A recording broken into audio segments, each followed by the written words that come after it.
इनका जन्म हुआ। इनके पिताजी रामजी सकपाल ब्रिटिश सेना में एक सूबेदार की नौकरी करते थे। किसकी नौकरी करते थे? सूबेदार की। जब इनका जन्म हुआ, जैसे इनकी 5 वर्ष की इनकी आयु हुई तो स्कूल में इनका दाखिला करवाया गया। दाखिला जानते हो?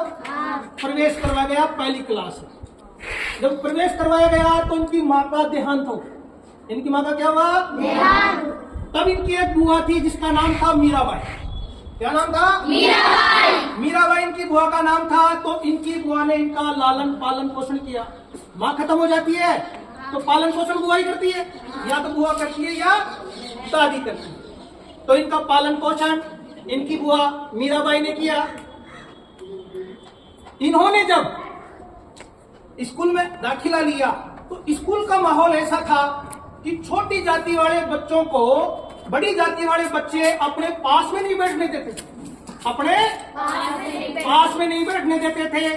लेकिन क्या हुआ, इनके पिताजी अच्छी नौकरी में थे, सूबेदार थे। तो जो एक इनके टीचर थे उनका नाम था केशव कृष्ण अम्बेडकर। क्या नाम था? केशव कृष्ण अम्बेडकर। तो उनके पिताजी की इनके टीचर से बढ़ती थी। तो इनके पिताजी ने कहा कि अगर आप मेरे बच्चे को बराबर नहीं बैठ के पढ़ा सकते तो मेरे बच्चे को बाहर बैठ के पढ़ा दो। तो जो अम्बेडकर जी थे, भीमराव जी, इनको उस टाइम पर भीमा कहा जाता था। क्या कहा जाता था? भीमा या भीमा। अपने शॉर्ट में गांव में बोलते तो भीमा भी बोल देते हैं। तो इनका नाम था भीमा। तो क्लास से बाहर बैठ के ये पढ़ते थे और जो सर अंदर पढ़ा रहे हैं, अंदर बैठने वाले बच्चों से इनका इतना अच्छा दिमाग था कि बाहर बैठ के वो सारी चीजें याद कर लेते थे। तो अम्बेडकर जी ने क्या किया? चौथी क्लास पास की। कौन सी क्लास? चौथी क्लास पास की। और जब चौथी क्लास पास की तो इनके पूरे समाज में इतना बड़ा समारोह रखा गया कि जैसे उन्होंने पीएचडी की डिग्री धारण कर ली। क्योंकि उस टाइम पर कोई चौथी पास में नहीं था, उस टाइम पर चौथी पास में नहीं था। तो उस समारोह में इनके परिवार में दादा लगते थे, कैलुस दादा। क्या नाम था उसका? उन्होंने इनको एक किताब भेंट की और उस किताब का नाम था बुद्ध की जीवनी। क्या नाम था? बुद्ध की जीवनी।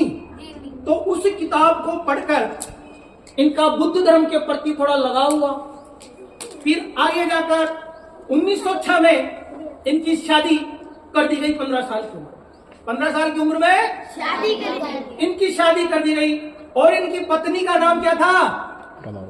क्या नाम था पता है? इनकी पत्नी का नाम रमाबाई। इनकी पत्नी का नाम था रमाबाई। इनकी शादी कर दी गई। अपने समाज में देखा जाता है कि शादी करने के बाद कोई पढ़ता नहीं है। शादी करने के बाद कोई पढ़ता नहीं है। लेकिन अम्बेडकर जी ऐसे थे, इन्होंने अपनी पढ़ाई जारी रखी और पढ़ाई ऐसी करी कि इनके पास 38 डिग्रियां थी। कितनी? 38 डिग्रियां। आज भी किसी के पास नहीं है इतनी डिग्रियां, शायद नहीं होगी। नहीं। इन्होंने अपनी पढ़ाई जारी रखी। धीरे धीरे देश आजाद हुआ। धीरे धीरे क्या हुआ? देश आजाद हुआ। जब आजाद कोई देश हो जाता है तो उस देश को चलाने के लिए एक संविधान बनाया जाता है। क्या बनाया जाता है? संविधान। जैसे अपनी स्कूल चल रही है तो स्कूल चलाने के लिए एक टाइम टेबल बनाया जाता है कि कौन से सर कौन सी क्लास में जाएंगे, बनाया जाता है ना। तो वैसे एक संविधान बनाने की जरूरत थी। तो उस टाइम पर देश में बहुत सारे वकील थे, बहुत सारे बैरिस्टर्स थे, लेकिन किसी में इतनी हिम्मत नहीं थी, इतनी वो ज्ञान नहीं था कि संविधान बनाने का जिम्मा ले सके। पंडित नेहरू जी अम्बेडकर जी के पास गए। किसके पास गए? अम्बेडकर जी के पास गए, क्योंकि अम्बेडकर जी छोटी जाति के थे तो उतनी तवज्जो दी नहीं जाती थी। नेहरू जी चारों तरफ वकीलों से मिल लिए, कोई संविधान तैयार कर देगा, कोई संविधान तैयार करेगा, किसी ने कि कोई संविधान तैयार कर देगा।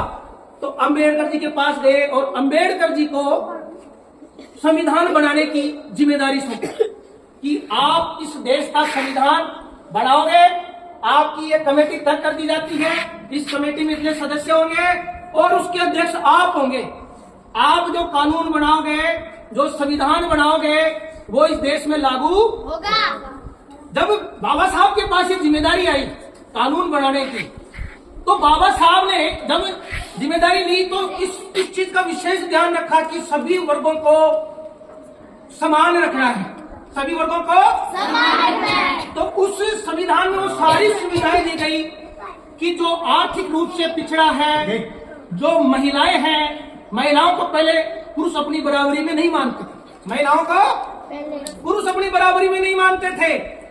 तो बाबा साहब ने ये चीज कही कि महिलाओं की आधी आबादी है, महिलाओं की आधी आबादी है। अगर महिलाएं नहीं पढ़ेगी तो अपना देश आधा विकसित होगा, महिलाएं नहीं पढ़ेगी तो देश केवल 50% विकसित होगा। लेकिन अगर महिलाएं पढ़ेंगी, महिलाओं को आगे रखा जाएगा तो अपना देश उससे ज्यादा तरक्की करेगा।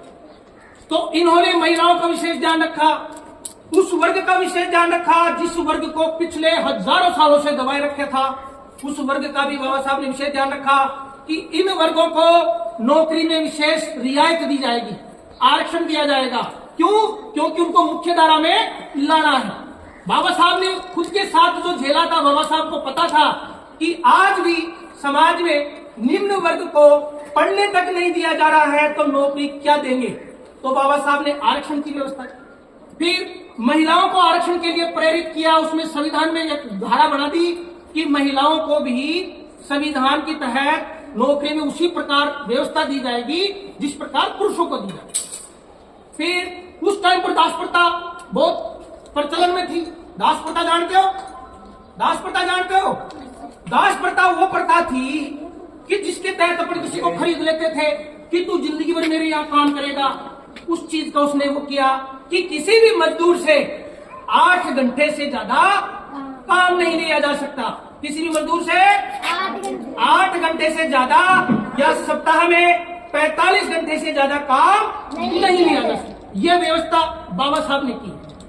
आज अपनी स्कूल चलती है 6 घंटे चलती है, क्यों चलती है? बाबा साहब ने लिखा हुआ है कि किसी भी सरकारी कर्मचारी से या निजी कर्मचारी से या तो सप्ताह में 45 घंटे काम ले लो या फिर एक दिन में सर प्राइवेट के लिए 8 घंटे और सरकारी के लिए 6 से 6.5 घंटे स्कूल में और बाकी अन्य कर्मचारियों के लिए 8 घंटे की व्यवस्था बाबा साहब ने। तो बाबा साहब ने यह संविधान बना दिया, उसके तहत ये चला। लेकिन जब बाबा साहब का अंतिम वक्त आया, बाबा साहब का अंतिम वक्त आया तो बाबा साहब को क्या हुआ कि हिंदू धर्म से उनका मन ऊब गया। क्या हो गया?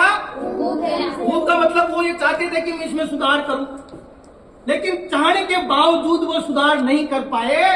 तो सन 1950 में उन्होंने बौद्ध धर्म की दीक्षा ग्रहण कर ली। क्या कर लिया? बौद्ध धर्म की दीक्षा ग्रहण कर ली। बौद्ध धर्म की दीक्षा ग्रहण करने के बाद वो बौद्ध धर्म में रहे। लेकिन उन्होंने अपने जीवन में इतनी चीजें बताई, आप जब भी उनकी कोई प्रतिमा देखोगे कहीं चौराहे पर लगी हुई तो उनकी एक उंगली ऐसे रहेगी, आपको पता है? ऐसे देखिए बाबा साहब की आप देखना, एक उंगली ऐसे रहेगी और दूसरे हाथ में क्या रहेगी? संविधान की किताब रहेगी। तो उस एक उंगली का मतलब यह होता है कि संगठित रहो। क्या कहा उसने? संगठित रहो। और बगल में अपनी क्या रखी है? संविधान।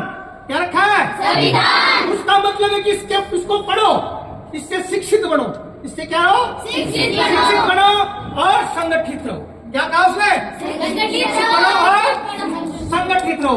बाबा साहब ने एक बात और बताई है। बाबा साहब ने एक बात और बताई है। वो बात किसके लिए बताई है? अपने परिजनों के लिए बताई। किसके लिए बताई है? अपने परिजनों के लिए। बाबा साहब ने अपने परिजनों को एक संदेश दिया है। वो संदेश दिया है कि आधी रोटी कम खाना, आधी रोटी कम खाना, लेकिन अपने बच्चों को पढ़ाना। क्या कहा उसने? आधी रोटी कम खा लेना। अगर 2 रोटी खा रहे हो तो 1 रोटी खा लेना, लेकिन अपने बच्चों को शिक्षित करना है।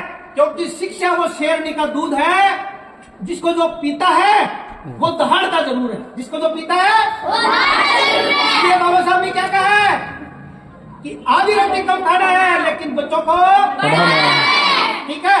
इस प्रकार 14 अप्रैल को बाबा साहब का जन्म हुआ और 6 दिसंबर 1956 को उस महान आत्मा की इस संसार में विलय हो गया।